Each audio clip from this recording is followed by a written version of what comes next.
Hey everybody, welcome to The Art of Transformation. We are back with another guest. This week, I have Joy Langley, who is a qualified coach and a stress management therapist. She's based in the UK. She specializes in being a confidante to entrepreneurs. She supports business owners and entrepreneurs to have deeper levels of emotional intelligence.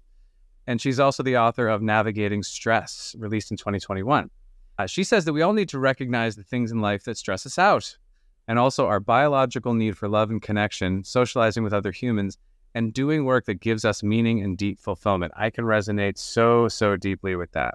So she also said, we then, from this work, commit to changing negative emotional patterns, behaviors, and thinking habits to achieve this.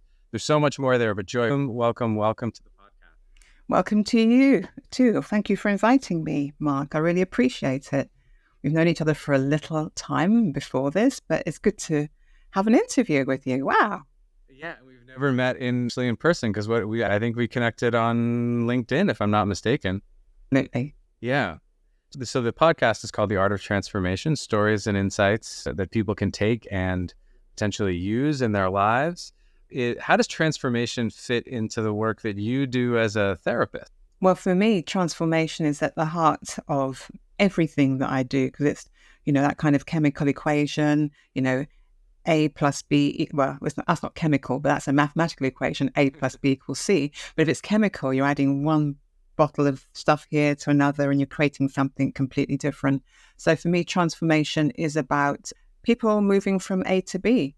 They're in a certain state and I have to help them to move to a fresh state. And that can be the way of thinking, it could be possibly the way of feeling, or the way in which they're going to behave, the actions that they decide to take in life. Yeah, that sounds a lot like coaching as well. So when you take people from A to B, I'm curious, do people just sort of say, okay, I want more of this feeling or less of this feeling, and it's a linear path? What does the path of transformation look like? I wouldn't say it was linear, Mark. I wish it was linear. I would make a fortune out of just having this formula. I'd be on television. I'd be everywhere with this one formula, but I don't think it's a linear path. Everyone is different, but what I'm doing when I'm with someone is I feel that I'm having a therapeutic conversation. It could be a coaching conversation, but I do feel there's a lot of therapy behind it, which is certain theories and things that I've learned over the years, whether it's through CBT therapy, cognitive behavioral therapy, or ordinary person-centered counseling, which is about just being with people, trying to get a sense of who they are, and you begin to just be more in tune with who people are. So you're using some of those theories to find out what people want, first of all, and then you're being with them when they reply, their conversations, and you're taking it to the next level. But it may, to the uninitiated, I suppose, a bit like coaching, look as though you're just having a conversation. If you're doing it really, really well, you can't see the joins. You just can't see them. And people just feel really, it might sound a bit cliched, but seen, heard, and understood. Something that human beings, funnily enough, don't get enough of, and they love it. And you said I know you work with a lot of entrepreneurs. I've had a therapist for well over a decade, someone who I have a great connection with. And one of the, interesting things that people sort of come up against with therapy and with coaching is this idea that, and I don't know how else to say this, but this idea that, well, I'm not broken, so I don't need it. What would your response be to someone who's sort of resisting this work because, it's not, their life is fine, they don't necessarily need it? And that kind of person would be the worst person to work with, whether you're a therapist or a coach. I mean, even if you had a retail shop, you wouldn't go and drag people off the street and say, you must come in and buy my product. It's like people walk into the shop of their own free will. They have a look around. They say, do you have this in a size, whatever it might be? Or do you have this in a color? Someone is already curious about what's happening. But, getting to know yourself is an interesting pathway that I think you come to it by either being traumatized in some way, having something quite difficult happen to you in your younger years, or you come to it because you realize there's a problem that's recurring all the time. You might be constantly having broken relationships, or you might be constantly falling into anxiety, and you just don't understand why. And it's all the patterns that we've built up over time, which is very normal. We're growing. Children grow. They learn things. We think that's the way the world is, and we build our own picture of what the world looks like. So I don't think there's anything wrong with you having your own picture of the world. And if you think that you're not broken, therefore you don't need to be fixed, that's fine. Because I never define people as being broken and needing to be fixed. I just say, if you're feeling deeply unhappy about something and you can't find a solution for it, and you've tried as many ways as you can, and now you're at your wit's end because no one can help you, then you talk to someone. Hopefully it could be a good friend who you think is very sensible, or it could be a therapist or a coach they have different skills, which are to elicit the information from you in a way that feels quite intuitive and quite conversational. For me, a good coach or a good therapist, personally, for me, it feels like a conversation. Even though we get the spoofs on television where people are lying on a couch and saying, "How do you feel?" or someone swinging a watch in front of you to hypnotize you. There's all these ideas that we have about what happens when I talk to someone who just had professional skills. What happens? I think you've hit on it. I think that, and I've seen that, and I've worked with people who, they're operating at a very high level, and they've got the, stuff going on, but you look on paper or watch them on a movie screen going through their day, and you say they have a great life. What I've discovered both as a client to my therapist and as a client to my coaches and as a coach is that what's so exciting to me about this work of personal growth and personal transformation is that there's always an insight. There's always something that you can take to create even more of whatever it is that you want, but mostly it's of that sense of alignment and fulfillment with myself. So I think we're both entrepreneurs in a broad definition. And if I'm coming from a more aligned place, then I'm doing lots of things like not wasting energy on things that are a waste of my time or that are draining my resources, my emotional resources, my financial resources, my temporal resources, if you will, chronological. So in light of that, something that you and I talked about previously, and I know you've got a visual for this, is even when we're doing well, emotionally, physically, we all have this thing that you and I think call the inner critic. And this is the voice that, I want you to say, because you had such a great way of talking about what the inner critic actually is. I was saying to Mark, it's just before we came on, that we all just have an inner critic, and it's like that secondary voice that just talks to you all day. I actually think I talk to myself all day, and if my partner's not around, I actually speak out loud. And if he is around, I try to mutter under my breath. But I always say I have a really great conversation with myself. But sometimes it's not a nice conversation. Sometimes if I'm trying to solve something and it's difficult or complicated, or I get confused or I'm upset, then the critic is not helpful. The critic sort of tells me to stop doing things. It says, "Joy, you don't need to do this," or "Why are you doing it? You're not good at it anyway," or "Just forget it. I will actually go away and do something else."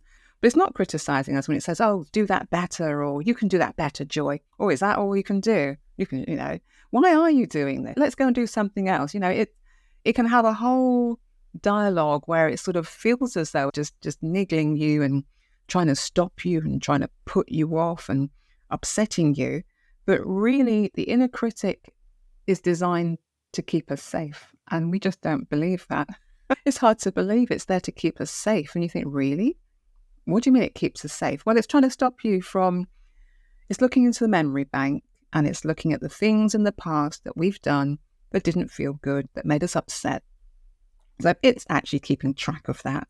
So when we go to do something new again, or we do something familiar that we got wrong in the past, it says, "Oh, Joy." I say, "What? By the way, yes, the last time we did this, it didn't work out." And I'm thinking, yeah, so, well, I don't think we should do it, because remember you got really upset. You got really wound up about it. I think we should go and do something else. So it's kind of almost pulling us away from something, because the thought that's associated with the feeling, it's saying, "Remember the last time, this wasn't great." And also just stepping into the unknown, the place of uncertainty, is something that, again, as human beings, we're designed to stay safe again. So uncertain things are unfamiliar. We might have a terrible feeling, So it says, this is new, Joy. I say, yeah, that's right. Well, we've not tried it before. So that's correct. Well, how do you know it's going to work out? Well, I don't know it's going to work out. Well, if you don't know it's going to work out, then you might get upset by it and get disappointed by it. Right. Perhaps it's not a good idea to do it, Joy, So it will just try and talk me out of doing something just going to make me feel bad. So I try to see my critic as being, it's got one reason for being there in life, and that's to save my life, apparently. And it thinks it knows best. And it does know me. It knows a lot of the dark side of me, funnily enough, which is why it can pull that stuff up and really reel me in, because it knows a lot about me. But I also know that you shouldn't ignore it, Mark. Yes, you said that on our conversation earlier. I wanted to ask you about that. You said the biggest mistake we could make is to ignore it. So, knowing that this voice is very can be very manipulative. It can really manipulate our emotions. Sometimes, we don't even know that it's there. We just make choices that are the less risky choices, or we choose to not do certain things, or choose to say yes to things for fear of discomfort. So if we're not meant to ignore it, what is a way that we can engage with the inner critic that allow us to have the kind of growth and transformation that we want in our life? If we listen to the critic all day, then the critic keeps us as we were. There's no transformation there. So what is a way that we can engage with it? Yeah, I like to see the critic as that nice friend that you just can't get rid of. And we've all been in school. We even go to work. We make friends as well who are like that. It's that person that's always around. You wish they wouldn't be around, but they're just there, like a shadow. They're just there. When your critic is trying to grab your attention, at first it's a very sort of quiet sort of whisper, like, Joy, that's not a good idea, Joy, under its breath. And that's why we don't notice that. We just suddenly find ourselves perhaps responding to our own inner chatter, and we might step away from something or stop doing something. Now, if we kind of choose to say, oh, leave me alone, you're such a pain in the ass, leave me alone, go away, it might knock a bit louder on the door, I think. It's going to go knock, knock, knock a bit louder. And I say, no, I'm not going to pay attention to you. You always lead me down the wrong path. So you can spend a lot of time ignoring the messenger. And I have an idea and a theory, and I really do think it's true, that it just keeps knocking on the door louder and louder and louder, and until it gets your attention, because it's just trying to get your attention. And in that way, it's also like a child trying to get your attention. So most of us have been around children. Yeah, most of us have been around children, the little ones, even the teenagers. But I'm talking about like a little, 4-year-old, 3-year-old, 5-year-old. They're really like, they just want what they want, and they just want what they want, and they just want what they want. And they'll just keep going on at you until you say, right, okay, what's your problem? Ow. And then it all spills out and you say, great.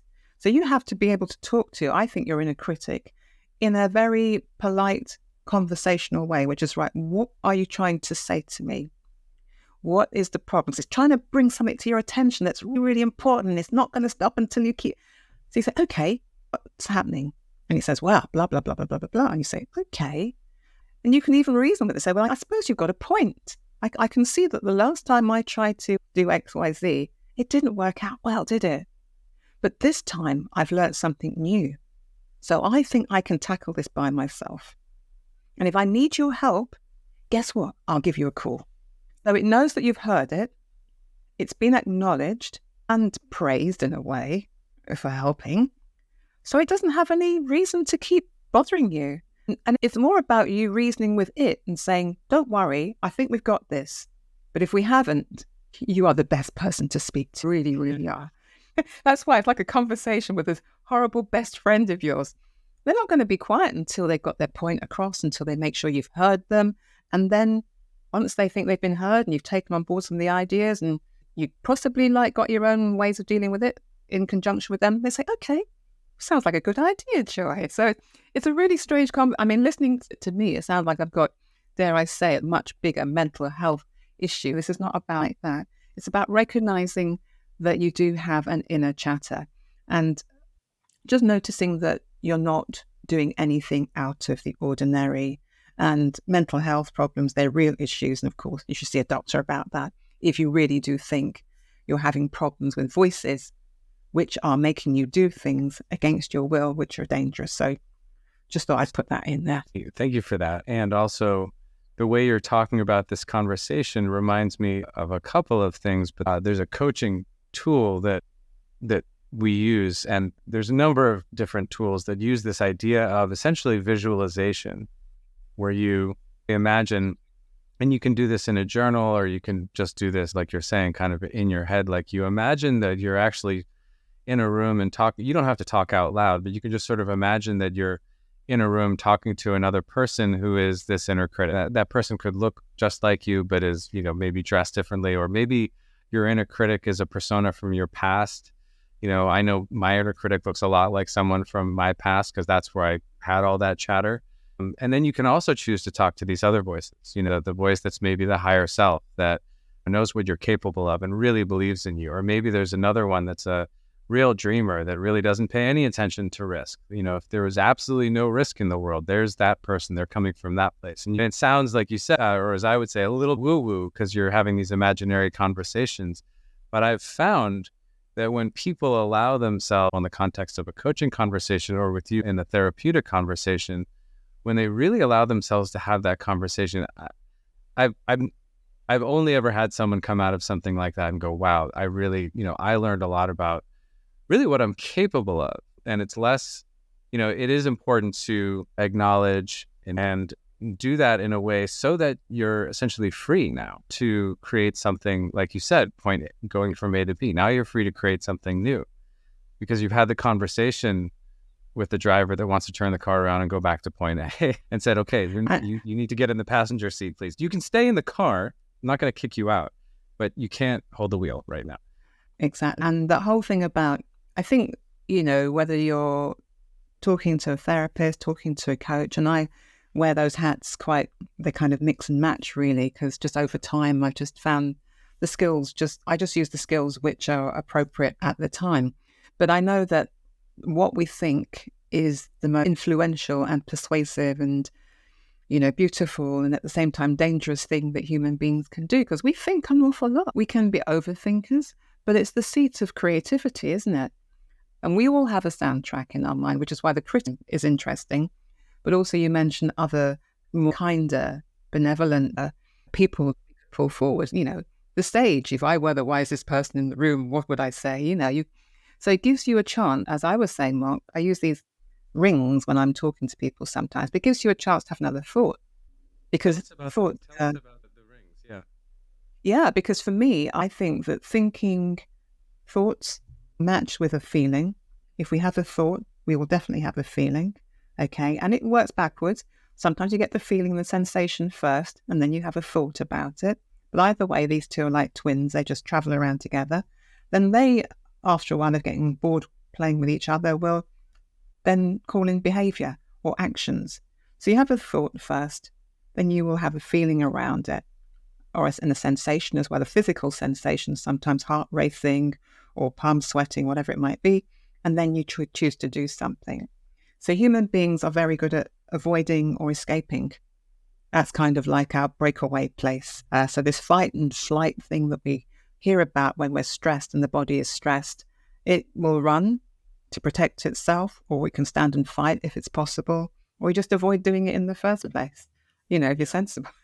So at least there was a parenting book that I read that had this whole theory of sort of ABC kinds of parenting, and I think it applies to the inner critic, because the inner critic in some ways is kind of your parent. It's like, oh, don't touch the thing, don't run in the street. There's going to be times when you want to listen to that voice, when you don't want to move into action. If I don't have the walk signal and it's a busy street, I should listen to the voice that says this is not a good idea to walk into the street. Like I should listen to that, right? That makes sense. And then there's other times, and I think we talked about this earlier, it's important to notice when the critic is talking, or notice when you're holding off of a decision or a task. Because I find that if I can if I can catch the inner critic, even if it's being very quiet, sort of keeping me from doing something that would be good for me or I'm meant to do, I can say, oh, wait a minute.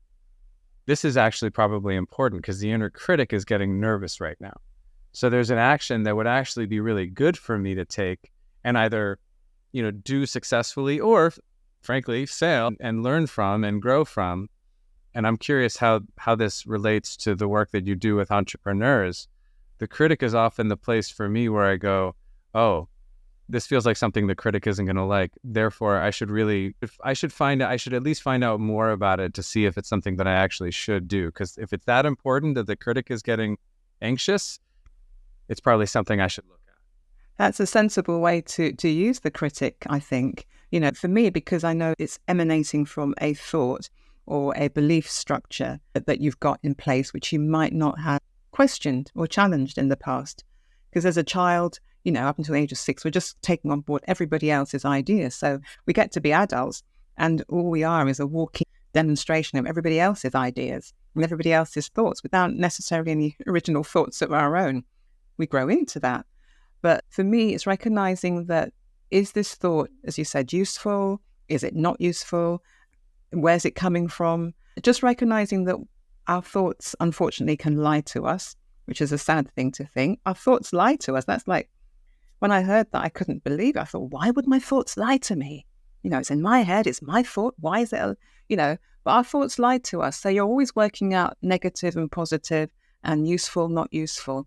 And I just tend to go with a feeling, Mark, just to make it really, really easy for me. And it sounds very simplistic, but if I'm having a bad feeling, then perhaps I'm having a negative thought, and if I'm having a good feeling, perhaps it's a positive thought. And the negative feeling, you are always looking at the truth of it. Where's the evidence to show that this is true or not? Find me the evidence.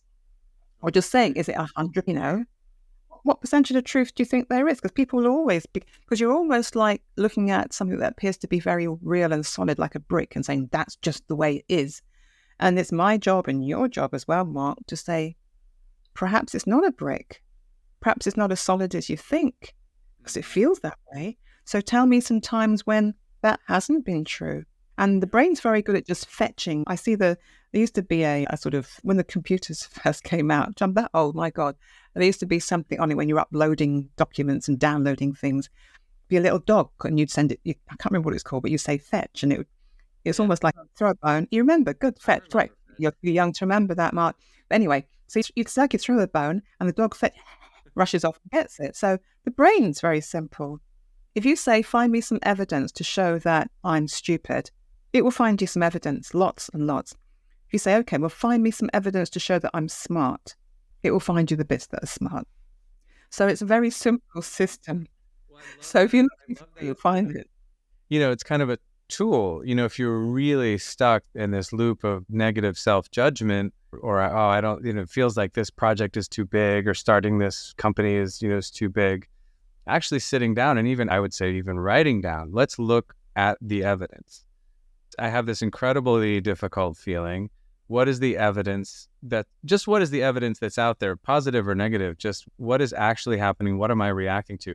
This happens a lot. And I'll say this, it happens a lot in my, I'm married, and it happens a lot in the relationship with my wife. And I hope a lot of people can relate, unless I'm really off my... You're going to get yourself into some real hot water here, No, Mark. she's going to like this if she ever listens to the podcast. But, I'll get into a mood of funk, and I'll be very upset if these things have happened, and I say, okay, well, I'm having this feeling. This is something we need to talk about. And she'll come to the table and we'll talk about it. And, she's great at really acknowledging if there was something that did happen that was, out of pocket, so to speak, as the kids say. But she's also great at being my kind of evidence check. She's very, very pragmatic, and she'll say, okay, well, that's not all that happened. Maybe I'm focused on this one thing she said to me in the morning. She's like, yeah, but that's in the context of like a whole day. There's all these other things that happen that actually, refute your claim of how I feel about you, or all of these things. She's actually giving you perspective, a different perspective, because you've lost the perspective. And I have. And in that, what I can tell you is, whether you're doing this with another person or doing this with yourself, one thing that I think keeps us back from having this conversation in the first place is when I'm I can tell you when I'm in that conversation with my wife and I'm telling her that I have this negative feeling and she's done all these terrible things, and I realize that I'm blowing things out of proportion, that feels embarrassing. I feel embarrassed. I feel, oh God, she's right. Or, I've done this wrong. So if you're doing that work of evidence collection or sort of finding the reason to talk to your inner critic, I think one thing that can hold us back is that idea or just that feeling. Just the embarrassment. Yeah. And they go, oh man, well now I realize what my values are and what my purpose is and who I want to be. And now I feel, oh my God, I've been doing all these other things that are not productive in that regard. And what would you say to someone who has that realization, who comes to that place of, okay, I've taken the time to talk to the inner critic, and I'm having this realization that like I need to make changes, but also I feel guilty or shame around, what it is that I've done to get myself here. Well, I would congratulate someone on having a different thought, which they find is helpful. I'd say, wow, congratulations on having that thought. I get that the other feelings that might be possibly embarrassed or look how much time I spent in this place doing that, or, I've really upset someone with my ideas because I thought I was right. I think that person will do the right thing and apologize if it's another human being. And if it's themselves, they just have to be able to laugh at themselves because they're evolving. And I like this idea of someone going through version 1 of themselves, 2, 3, 4, 5. So begin to see life and development as a bit of a game.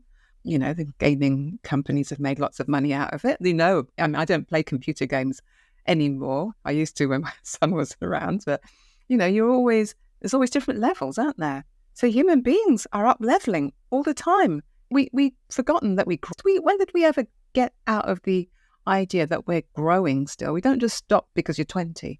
You keep growing. Remember that you're growing. And thank goodness for that. Yeah. And nobody has ever died from shame and embarrassment. So even though it might feel like death, shame and embarrassment will not kill you. Okay. And perhaps you've learned something from it and you've up-leveled. So for me, there's a lot of wins in there. And we went back to the thoughts as well, Mark. I think that lots of thoughts happen. We have, up to 60,000 thoughts plus a day, or fewer, a couple thousand fewer, who knows.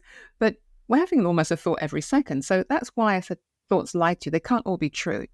So if I gave you a whole bunch of thoughts like there were balloons, and I said, right, Mark, let go of all those balloons. And you went, woo! And I saw you standing with just one. I said, Mark, you haven't let go of one. You say, what balloon is that, Joy? Like, this is this one strong, powerful belief that you have, which guides your life. And that's why you can't let go of it. So I say, well, what does that balloon mean to you? You tell me what it means to you. And I say, okay, perhaps it's true, or perhaps it's not true. Perhaps we can find some evidence again. And for me, thinking on a very simple level, I just say to clients, it's always, you've had one thought, guess what? You can have another one. So I will get another one of the rings, and this time it's just going to be like two sides of a coin. So you've had that thought, and I say, just find me another one. Find me an alternative. Just find another thought. Given that we have so many, you think it looks like that. What else could it look like? And I will try and encourage someone to find what might it look like if it's positive, as opposed to negative. Because people will find the evidence. They definitely will find the evidence. There's no two ways about it. But the coin aspect of it, I love looking at flip the coin, see a different thought.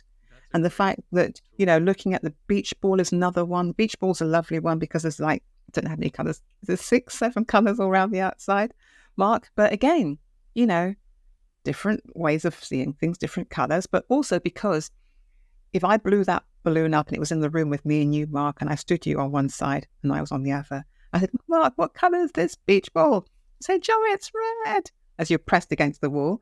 No, Mark, it's green, because I'm pressed against the green side. So that just begins to get you to just realise that there are perspectives. And I'm saying, Mark, just move around the room. And I said, what colour is it now? He said, Joy. Oh, Joy, it's red. I said, no, it's yellow. So we're just moving around the room, seeing different colours. And I think I encourage people just to see a different perspective. So that's where I was going with that one.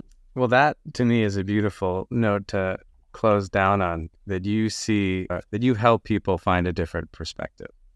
And that is the key. That is the key to growth, is to find that different perspective and to start to move towards it. If you tell me that you see that it's blue, I might say, well, okay, well, maybe I want to get myself to the blue side. and start to live in that reality. So I want to thank you so much for coming today. And I also want to ask you, for people who are looking to connect with you or find out more about what you do, where should they go? And I will put this in the show notes as well. Yes. Well, on LinkedIn, I'm very visible in that respect. I'm there quite a lot.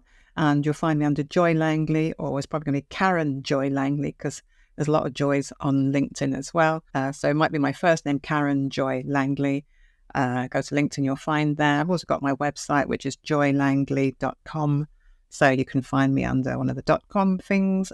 And that's it, really. And I've got a mailing list, which I'm building up. So if you want to join the mailing list, get some information through that I put out hopefully every week. Been doing that weekly.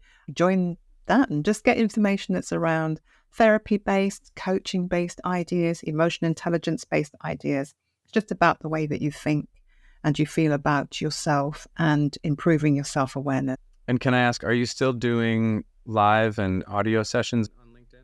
Yes, I am doing them since about January 2023. Yeah, I've been doing lots of audio rooms on LinkedIn, and then more recently been doing lives and doing live interviews. So I might well have you back on, Mark, to interview you. We'll do a bit of a swap. Be a bit of a swap around. But yeah. Well, Joy, it's been lovely to connect with you again and to have this conversation. And I really look forward to staying in touch and seeing what evolves. Me too, Mark. And thank you very much for inviting me onto your show. My pleasure. See you all next week.